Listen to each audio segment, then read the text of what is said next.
بسم الله الرحمن الرحيم. إذا السماء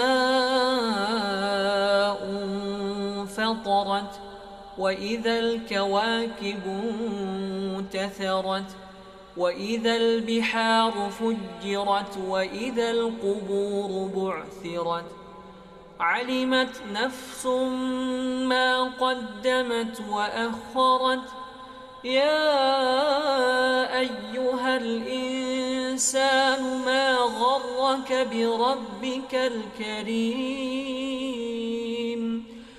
الذي خلقك فسواك فعدلك في أي صورة ما شاء ركبك كلا بل تكذبون بالدين وإن عليكم لحافظين كراما كاتبين يعلمون ما تفعلون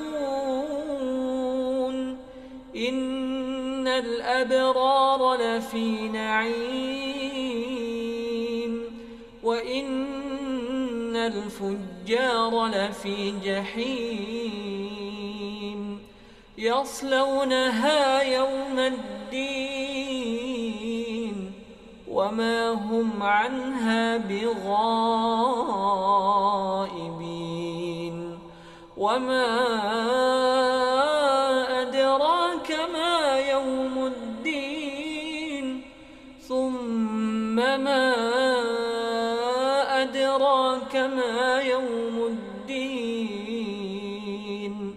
يوم لا تملك نفس لنفس شيئا والأمر يومئذ لله.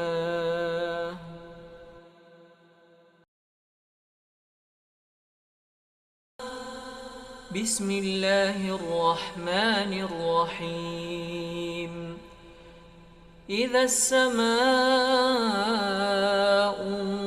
انفطرت وإذا الكواكب انتثرت وإذا البحار فجرت وإذا القبور بعثرت علمت نفس ما قدمت وأخرت يا أيها الإنسان ما غرك بربك الكريم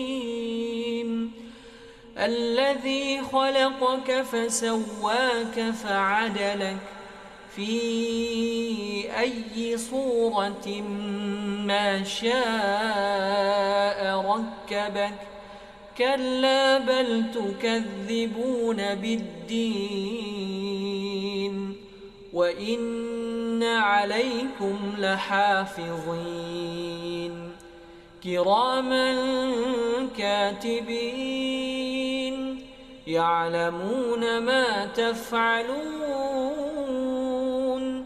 إن الأبرار لفي نعيم وإن الفجار لفي جحيم يصلونها يوم الدين وما هم عنها بغائبين وما أدراك ما يوم الدين ثم ما أدراك ما يوم الدين يوم لا تملك نفس لنفس شيئا والأمر يومئذ لله. بسم الله الرحمن الرحيم. عم يتساءلون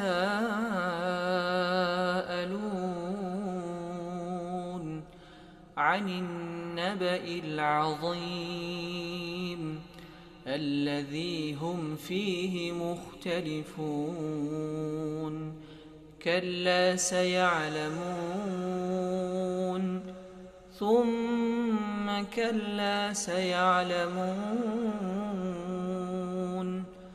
ألم نجعل الأرض مهادا والجبال أوتادا وخلقناكم أزواجا وجعلنا نومكم سباتا وجعلنا الليل لباسا وجعلنا النهار معاشا وبنينا فوقكم سبعا شدادا وجعلنا سراجا وهاجا وأنزلنا من المعصرات ماء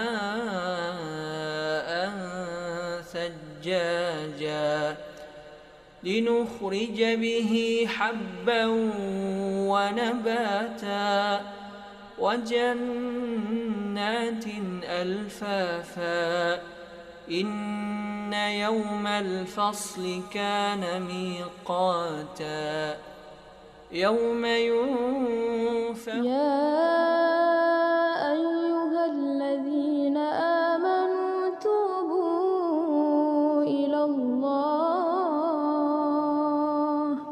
توبوا إلى الله توبوا إلى الله توبة نصوحا.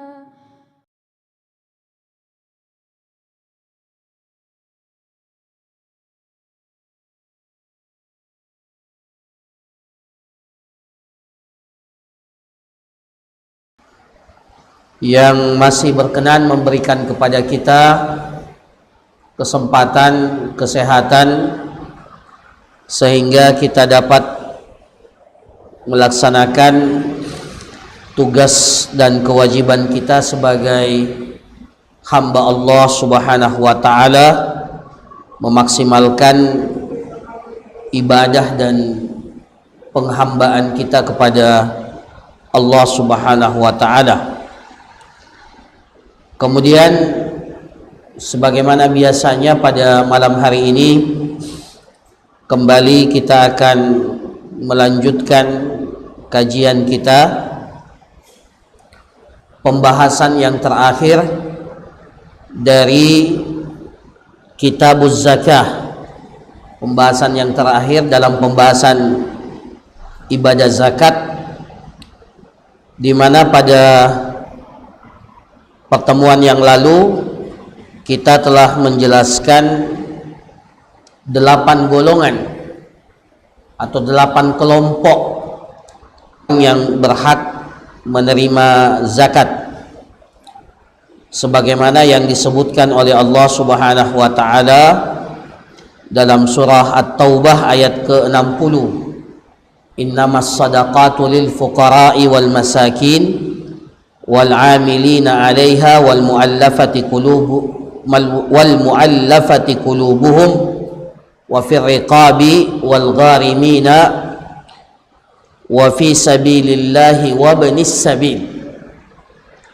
Jadi 8 golongan inilah yang berhak menerima zakat. Yang pertama adalah golongan fuqara, fakir, kemudian yang kedua adalah golongan masakin, kemudian yang ketiga al-amiluna 'alaiha, orang yang bertugas sebagai amil, kemudian yang keempat al-mu'allafa qulubuhum, yang kelima wa fir riqab, budak-budak yang akan memerdekakan dirinya, kemudian al-gharimun, orang yang berutang, kemudian fi sabilillah, orang yang berjuang di jalan Allah Subhanahu wa ta'ala, dan yang terakhir adalah ibnus sabil, seorang musafir yang kehabisan bekal dalam perjalanannya. Nah, ini sudah kita jelaskan pada pertemuan yang lalu, dan penjelasan tentang masing-masing golongan ini. Maka pada malam hari ini kita akan lanjutkan pembahasan yang berikutnya. Dalam pembahasan yang terakhir ini adalah orang-orang atau sifat-sifat atau golongan tertentu yang tidak boleh diberikan zakat, ya, yang tidak boleh bagi seseorang yang berzakat itu membayarkan zakat kepada mereka. Jadi ini lawan dari apa yang telah kita jelaskan pada pertemuan yang lalu. Jadi ada kelompok, ada kriteria di mana orang tersebut itu tidak boleh diberikan zakat.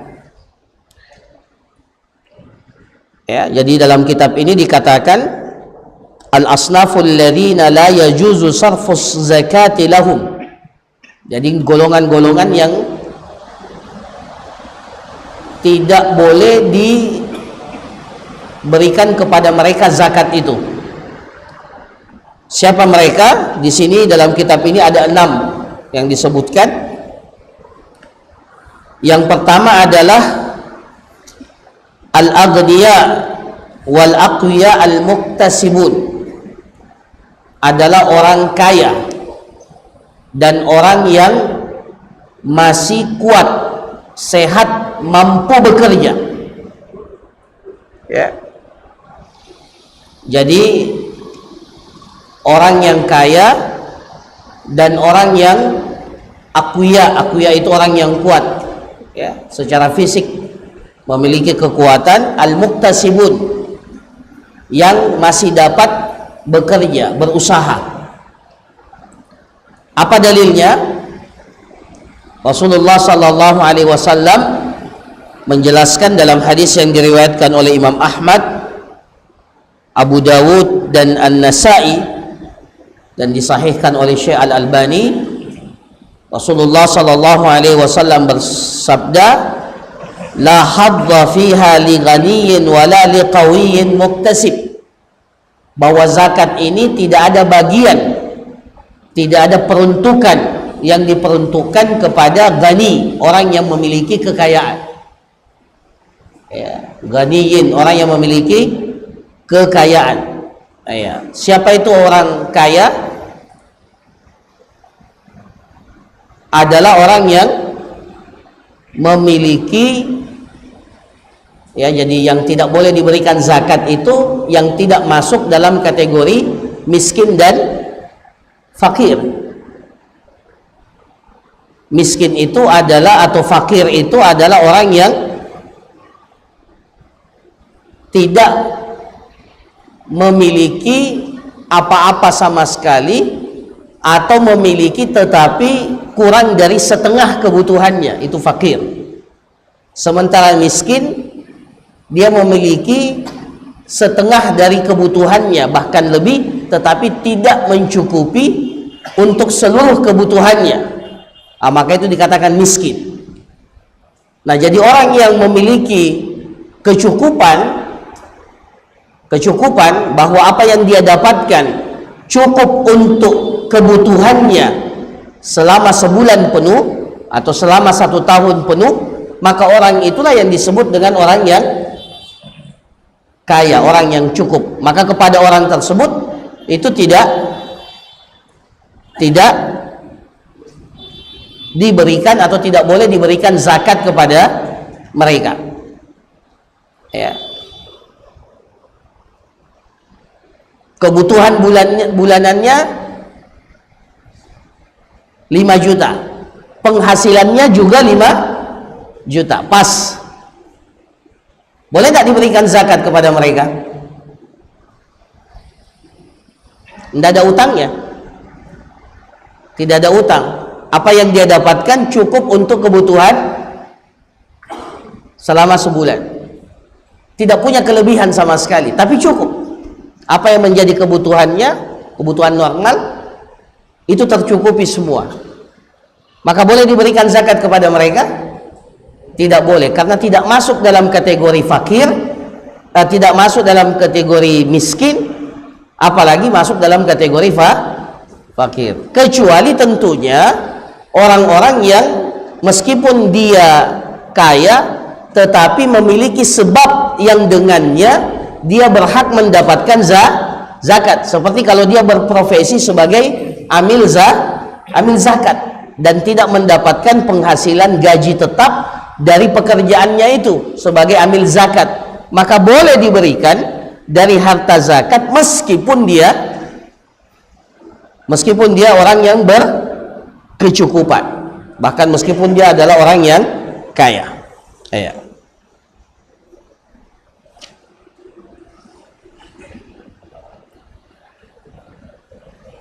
Itu yang pertama. Kemudian yang kedua adalah dalam dimasukkan dalam kelompok yang pertama, wal aqwiya al muktasabun, dan orang yang memiliki kemampuan, masih kuat kemampuan fisik yang mampu untuk bekerja, maka hukum asalnya tidak boleh diberikan zakat dulu kepada orang yang seperti ini. Jadi kalau ada orang yang secara fisik memiliki kekuatan dan mampu bekerja, maka hukum asalnya tidak boleh langsung diberikan zakat. Dia diperintahkan terlebih dahulu untuk bekerja. Bekerja. Jadi kalau ada orang yang kuat, sehat fisiknya, datang ke amil zakat, minta zakat, seharusnya jangan langsung diberikan. Diarahkan dulu untuk bekerja, karena Rasulullah SAW mengatakan la hadza fiha li ghani, tidak ada peruntukan zakat ini bagi orang yang kaya, wala li qawiyyin muktasib. Kenapa? Karena agama kita ini memang pada asalnya, hukum asalnya kita ini dilarang untuk meminta-minta. Itu prinsip dalam agama kita. Kita dilarang untuk meminta-minta.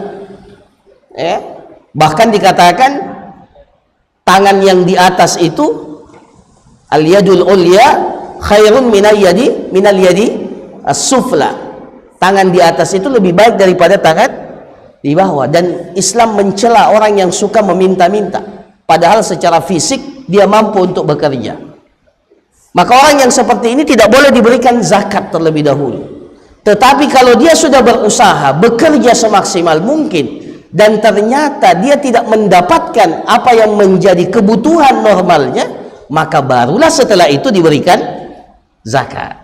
Jadi bedakan, orang yang sudah orang yang kuat secara fisik, tetapi belum teruji, apakah dia mampu bekerja atau tidak.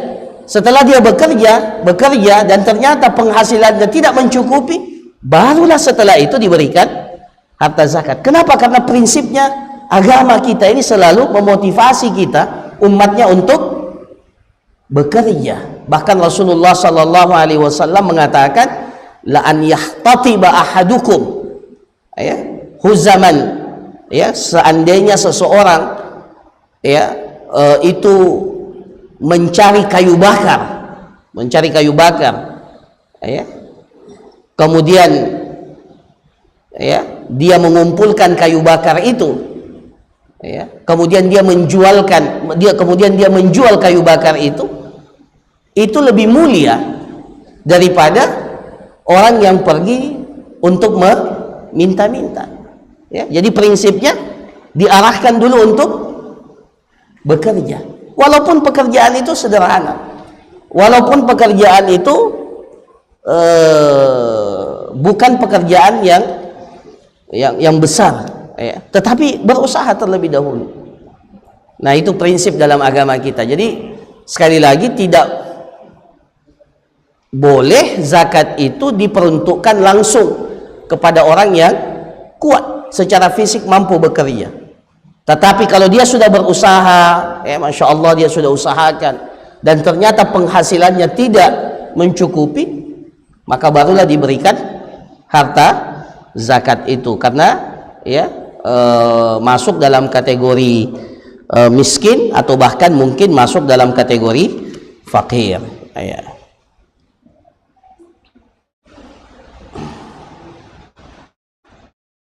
Tetapi dalam kitab ini dikatakan wal qadiru 'alal kasbi idza kana mutafarrigan li talabil ilmi syar'i. Ada orang yang mampu bekerja tapi dia fokus untuk menuntut ilmu syar'i.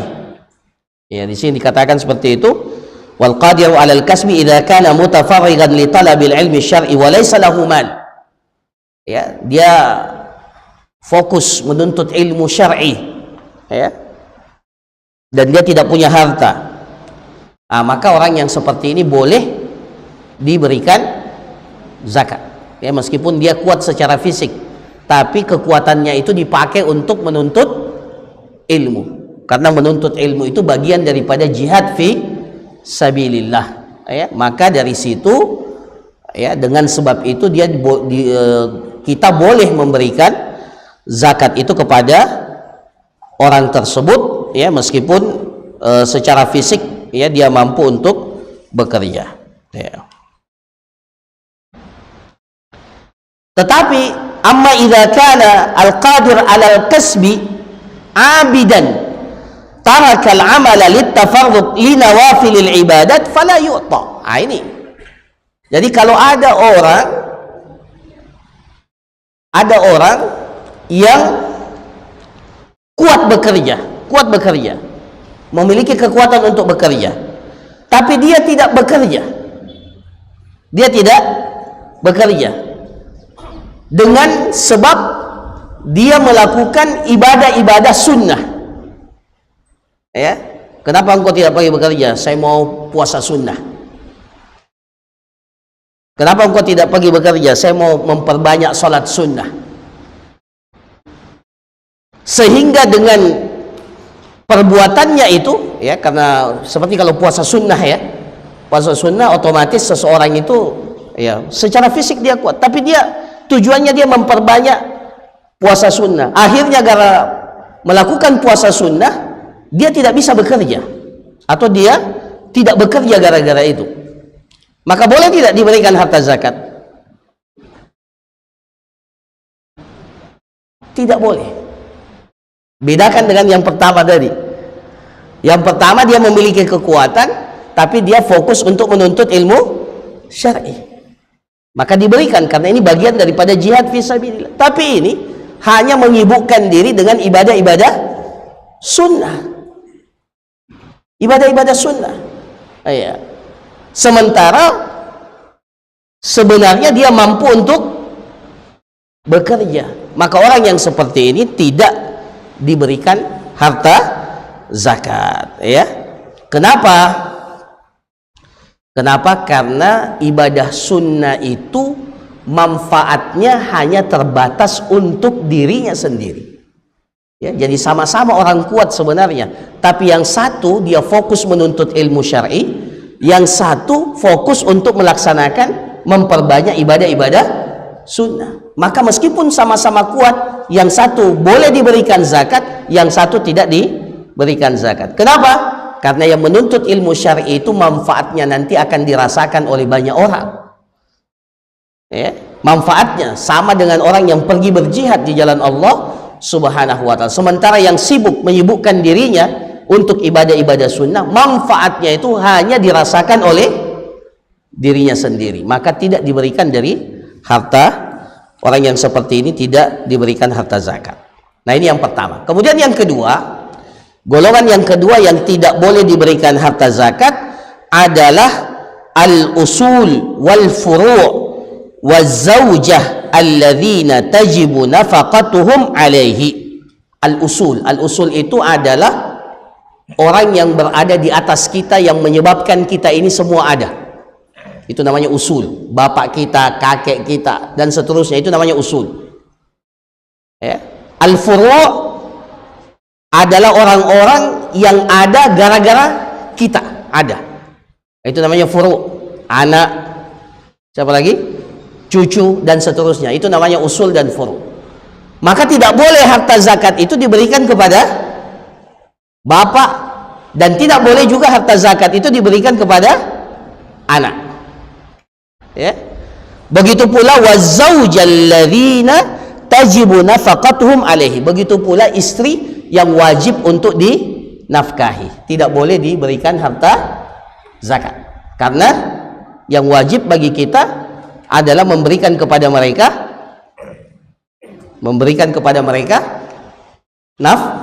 nafkah, bukan zakat, ya. Jadi meskipun ya kalau seseorang memiliki kelebihan dan wajib zakat, maka tidak boleh peruntukan zakat itu dia peruntukkan untuk bapaknya, untuk ibunya, untuk anaknya, atau bahkan untuk istrinya. Tidak boleh, ya. Kenapa? Karena orang-orang ini masuk dalam kategori, ya, kategori orang-orang yang wajib dinafkahi. Maka di sini dikatakan fala yajuzu daf'uz zakati ila man tajibu 'alal muslim nafaqatuhum kal aba'i wal ummahati wal ajdadi wal jaddat wal aulad wa auladil aulad lianna daf'az zakati ila haula yughnihim 'anil nafaqatil wajib 'alaihi. Jadi semua, ya, orang yang berada di atas kita, bapak, kakek, bapaknya kakek dan seterusnya ke atas, kalau masih hidup itu tidak boleh diberikan zakat, ya. Begitu pula ibu, nenek, ya, dan seterusnya, karena pada hakikatnya mereka wajib untuk kita berikan nafkah. Sama juga anak, cucu, ya, ini wajib untuk dinafkahi, maka tidak boleh diberikan zakat, ya. Ya. Tapi kalau suami istri memiliki kelebihan harta dan wajib zakat, boleh tak dia berikan zakatnya itu kepada suaminya?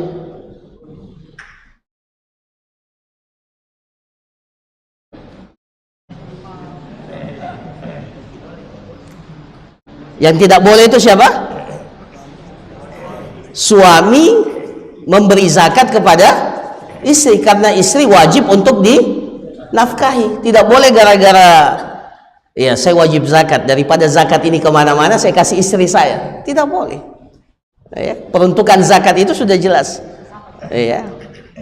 Nah, tapi sebaliknya, kalau ada istri yang wajib zakat dan ini mohon maaf suaminya masuk dalam kategori fakir atau miskin, atau bukan fakir dan miskin tapi gharim, berutang, banyak utangnya,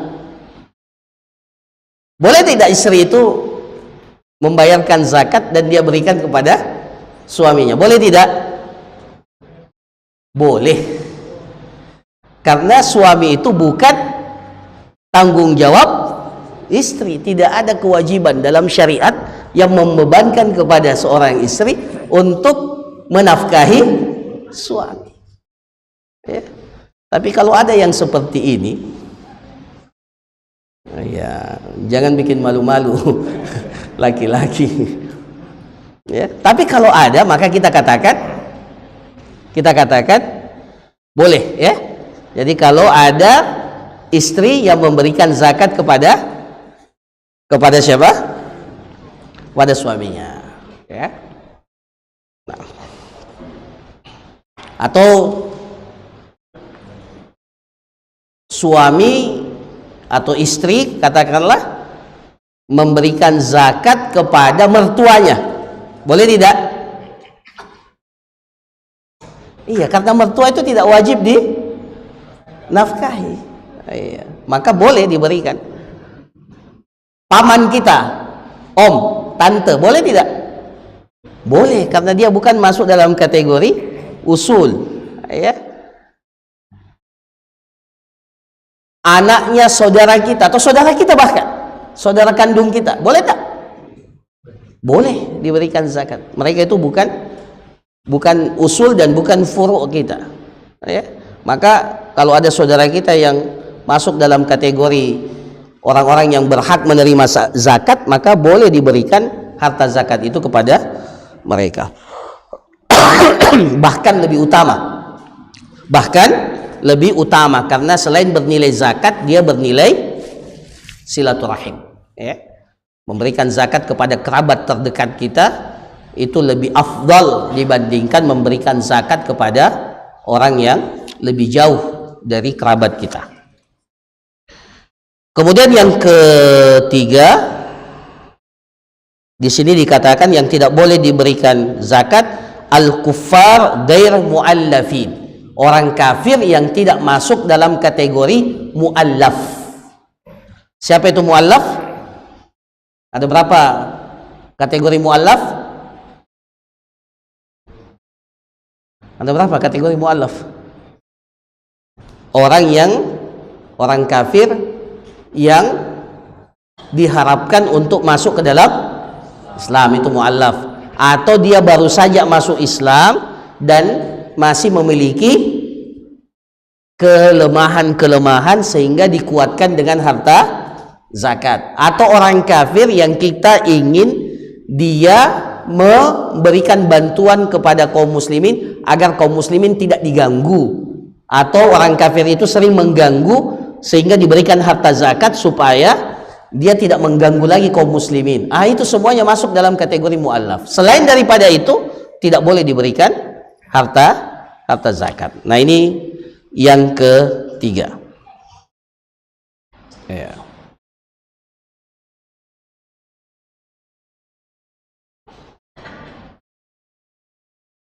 Ya, di sini dikatakan fala yajuzu daf'uz zakati ilal kufar, tidak boleh memberikan zakat kepada orang kafir berdasarkan sabda Rasulullah sallallahu alaihi wasallam, tu'khadhu min agniyaihim wa turaddu ila fuqaraihim.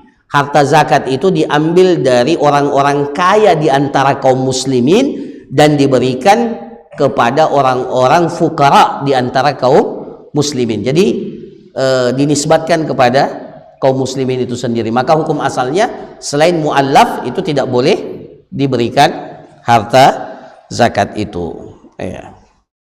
Yang keempat, alun Nabi sallallahu alaihi wasallam, keluarga Nabi sallallahu alaihi wasallam itu tidak boleh diberikan zakat. Apa dalilnya? Tapi maksudnya tidak diberikan zakat itu sebagai bentuk penghormatan kepada mereka. Tashrif. Di sini dikatakan la tahillu zakat li ali Nabi sallallahu alaihi wasallam ikraman lahum li syarafihim, sebagai bentuk kemuliaan dan penghormatan kita kepada mereka. Berdasarkan sabda Rasulullah sallallahu alaihi wasallam, innaha la tahillu li ali Muhammad, sesungguhnya zakat ini tidak halal bagi keluarga Muhammad. Nabi itu tidak pernah menerima zakat, tapi menerima hadiah. Nabi menerima hadiah, tapi tidak mau menerima zakat. Bahkan Rasulullah mengatakan, innaha la tahillu li ali Muhammad, innama hiya awsakhun nas. Sesungguhnya zakat itu tidak halal bagi keluarga Nabi Muhammad. Sesungguhnya zakat itu adalah ausah. Apa itu ausah? Kotoran-kotoran yang berasal dari harta manusia. Jadi zakat yang kita keluarkan itu bagi Nabi sallallahu alaihi wasallam diibaratkan sebagai ausah, sesuatu yang kotor. Makanya Rasulullah SAW itu mengatakan ini tidak halal bagi keluarga beliau. Dan siapa yang dimaksud keluarga Nabi? Itu ada beberapa pendapat. Ada yang mengatakan yang masuk dalam keluarga Nabi itu Banu Hashim. Banu Hashim. Hashim itu salah seorang kakek Nabi SAW. Di atasnya Abdul Muttalib. Dan ada yang mengatakan Banu Hashim tidak masuk, tapi Banul Muttalib, anak keturunan Abdul Muttalib, itu yang masuk keluarga Nabi. Waqila hum Banu Hashim faqat. Jadi semua yang masuk dalam kategori Bani Hashim. Wa huwa sahih. Ini yang dikuatkan dalam kitab ini. Jadi Bani Hashim. Jadi yang masuk dalam keturunan Hashim. Adapun Banul Muttalib, maka kalau diantara mereka ada yang berhak menerima zakat, maka boleh diberikan harta zakat.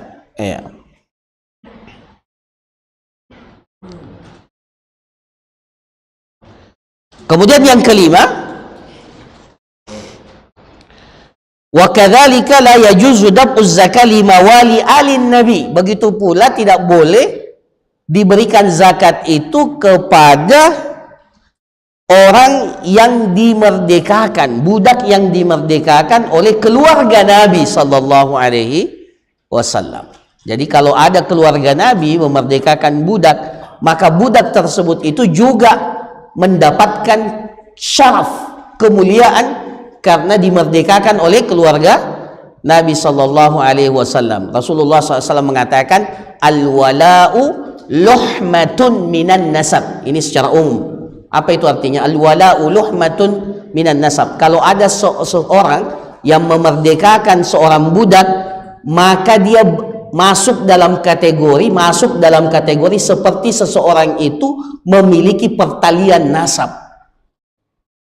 Maka budak yang dimerdekakan itu dinisbatkan kepada siapa? Dalam Islam dinisbatkan kepada, kalau kita ini dinisbatkan kepada siapa? Orang tua kita, kepada bapak kita. Ya. Nama kita itu binnya atau bintinya kalau perempuan itu dinisbatkan kepada siapa? Bapak. Ya. Itu karena nasab memang jelas. Tapi kalau budak yang dimerdekakan dalam Islam itu dinisbatkan kepada siapa kalau dia sudah dimerdekakan? Kepada tuannya yang memerdekakannya. Ya, itu yang disebut dengan maula. Ya, maula. Maka kalau ada keluarga Nabi yang masuk dalam keluarga Nabi, yaitu Banu Hashim, ya, memerdekakan budak, maka budak yang dimerdekakan itu juga tidak boleh menerima zakat. Apa dalilnya? Sabda Rasulullah sallallahu alaihi wasallam, "Inna sadaqata la tahillu lana." Sesungguhnya sedekah ini, zakat ini tidak halal buat kita. Wa inna mawalil qaumi min anfusihim. Dan begitu pula budak-budak yang dimerdekakan itu sama dengan orang yang memerdekakannya. Jadi budak yang dimerdekakan oleh keluarga Nabi itu mendapatkan kemuliaan karena dinisbatkan oleh Rasulullah sama dengan mereka, karena seperti mereka itu memiliki pertalian nasab. Nanti para jamaah sekalian, insya Allah kita akan belajar, ya mudah-mudahan kita diberikan usia yang panjang oleh Allah Subhanahu Wa Taala. Nanti kita akan belajar ilmu waris, ya, ilmu waris, mawaris. Salah satu di antara yang berhak menerima waris kalau tidak ada ahli waris itu adalah al-mu'tiq, orang yang memerdekakan budak. Jadi sama dengan nasab yang lain itu, ya, al-mu'tiq wal mu'tiqah. Ya, karena apa? Orang yang memerdekakan budak itu dianggap memiliki pertalian nasab yang sama kedudukannya dengan ahli waris yang lainnya. Ya. Nah, ini para jamaah sekalian. Jadi yang kelima adalah budak-budak yang dimerdekakan oleh keluarga Nabi sallallahu alaihi wasallam. Kemudian yang terakhir, yang keenam, al-abd, budak. Itu tidak boleh diberikan harta zakat kecuali siapa? Wafir riqab. Kita sudah jelaskan wafir riqab. Budak yang ingin memerdekakan dirinya itu boleh diberikan harta zakat agar dia dapat menuntaskan kemerdekaan.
Kita sudah jelaskan wafir riqab. budak yang ingin memerdekakan dirinya. Itu boleh diberikan harta zakat agar dia dapat menuntaskan kemerdekaan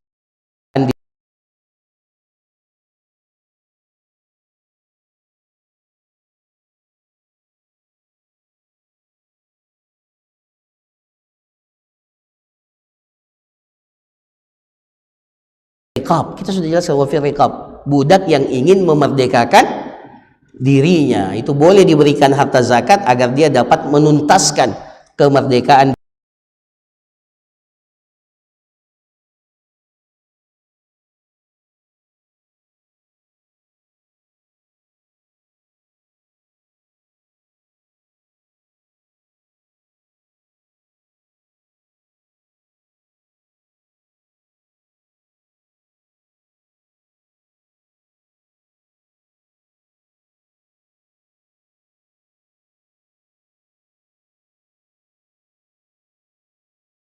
Tidak mesti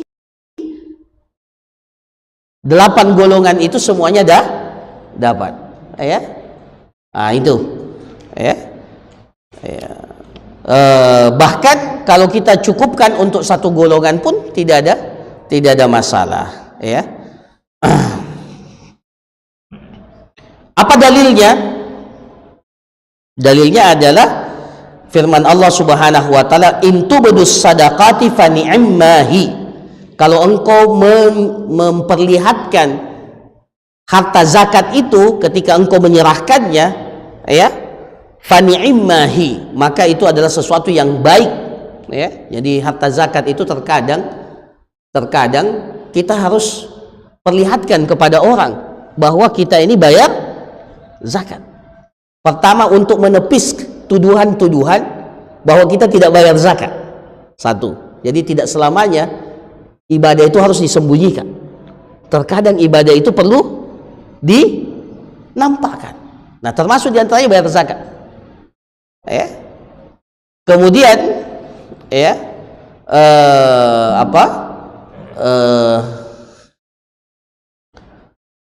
yang kedua, ya, yang kedua, untuk memotivasi orang lain supaya juga melakukan hal yang sama. Iya, jadi supaya orang yang tidak bayar zakat itu termotivasi, terpancing untuk membayar zakat. Nah, tapi kata Allah Subhanahu wa taala, "Wa in tukhfuha wa tu'tuhal fuqara fa huwa khairul lakum."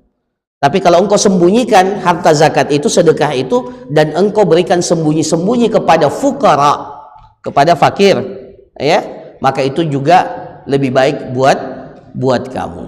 Jadi di sini hanya dikatakan fuqara, tidak diberikan kepada seluruh golongan. Maka ayat ini menjelaskan tidak wajibnya seseorang itu memberikan kepada seluruh 8 golongan itu. Sama juga dengan sabda Rasulullah sallallahu alaihi wasallam, tu'khadhu min aghniyaihim wa turaddu ala fuqaraihim. Ini ketika Rasulullah mengutus Mu'adz ibn Jabal.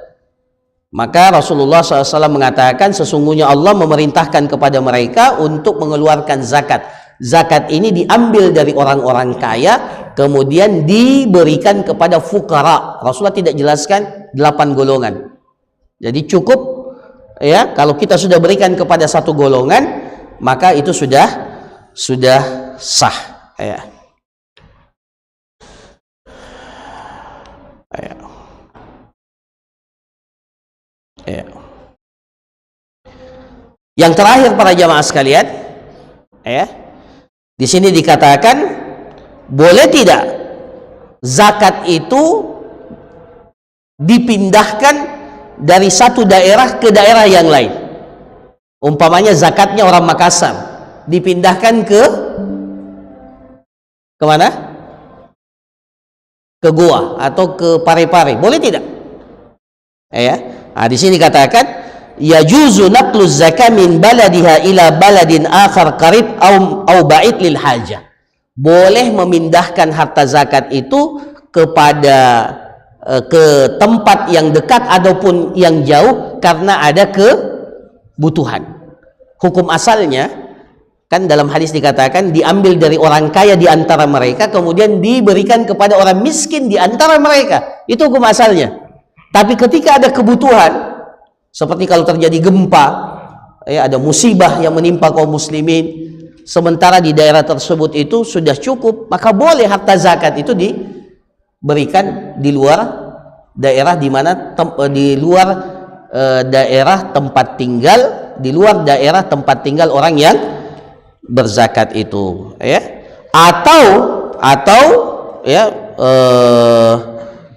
Atau orang yang berzakat itu punya kerabat yang tidak tinggal di daerah yang sama, tapi dia kerabatnya, saudaranya, pamannya, ya, maka boleh dia mengirimkan harta zakat itu kepada keluarga kerabatnya meskipun dia tidak berada di satu daerah yang sama. Nah, ini para jemaah sekalian, jadi kalau ada maslahat, ya, maka dibolehkan zakat itu didistribusikan meskipun bukan di daerah kita.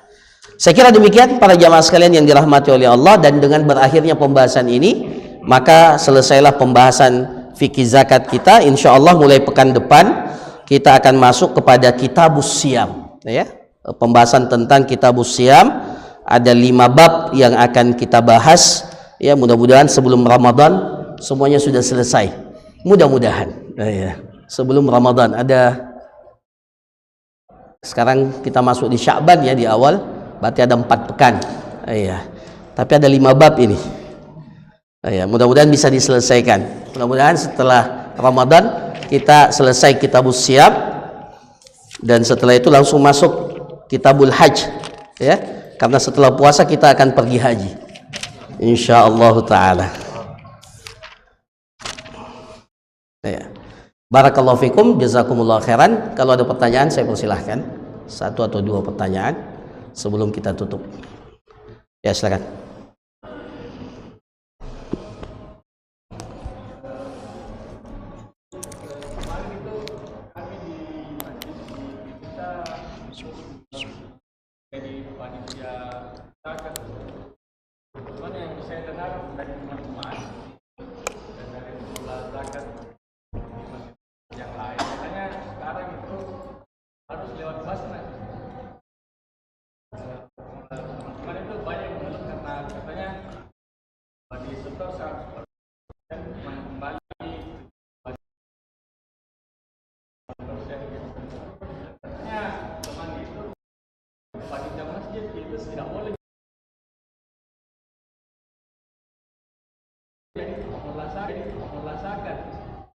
Harus bukan panitia masjid.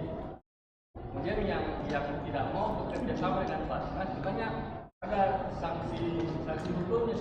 Ya. Nah, kalau begitu bukan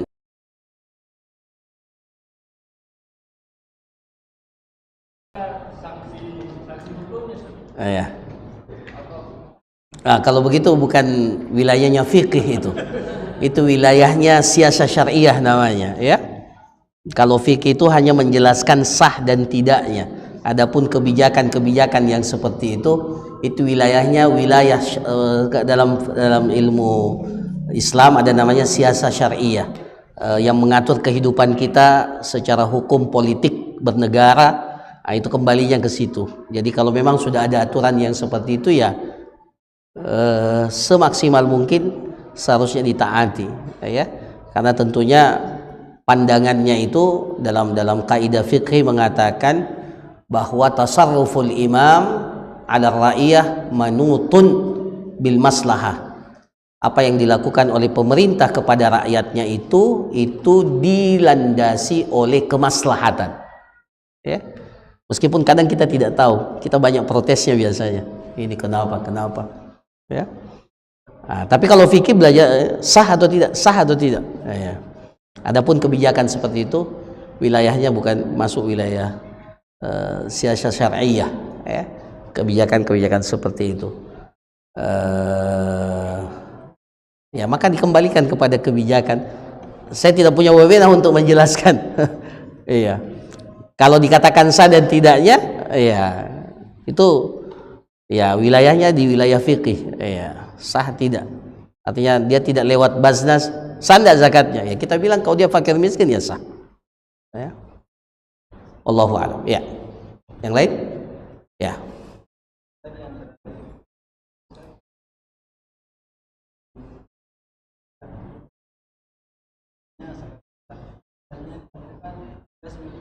Iya.